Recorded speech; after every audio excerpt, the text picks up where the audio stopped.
All right, I want to go over this live analysis with Euro JPY using the chart prime indicator system. And what I'm going to be focusing on is how you can incorporate the chart prime oscillator in conjunction with the chart patterns, because this two indicators are the bread and butter within the chart prime system. And you can make it to where you can have a very clean, simple interface and a simple trading strategy to use to trade the markets using chart prime. So going right into it, you have the chart prime oscillator giving you a few recent overbought signals. If you go right into here, we can actually zoom in on it. You can see that not only you have the multiple overbought system, but you do have a divergence going on. You have actually two divergences, but this one, the divergence that's at the overbought zone, is going to be the more significant one. So looking at just kind of where those divergences start and finish, you can see that it is at the highest point of the Euro JPY pattern. You see that the chart patterns is giving you the signal for a rising wedge. And what I'm looking for is the reversal down. Because if we go back out, you can see that, yes, it's been an uptrend, but there's a few things that's giving me that indication that it may be coming down pretty soon. One is the pattern. Two is the actual reversal signal indicator arrow. So you see right at the high point, not only you have the divergence that's coming off of the top of the oversold zone, you also have the reversal arrow signal. So two ways that I can play with this. I can look to find that this is a resistance zone here.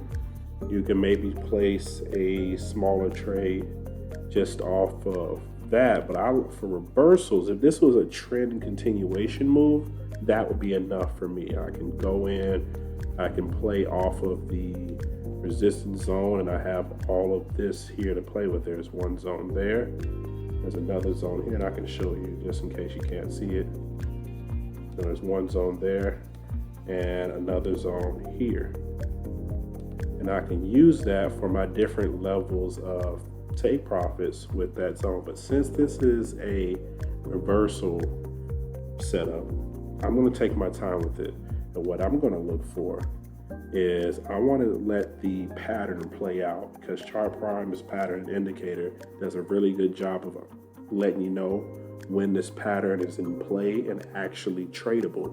What you would see is something similar to this, where you would have a red X that shows up above the candle if it's a sell, or below if it's a buy, let you know that a breakout has been confirmed. And you can place it. So that's what I'm looking for here. You see the chart pattern also giving you a double pattern that may play out. We'll see what happens here, but I'm focusing more on the original pattern.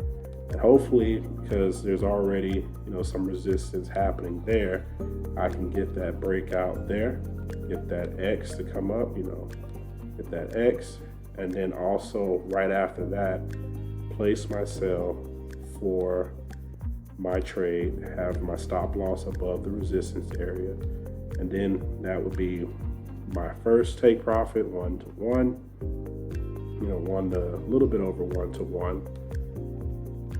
Minimize this a little bit, kind of like 1-to-1/2, and then down here would be my 3-to-1 entry.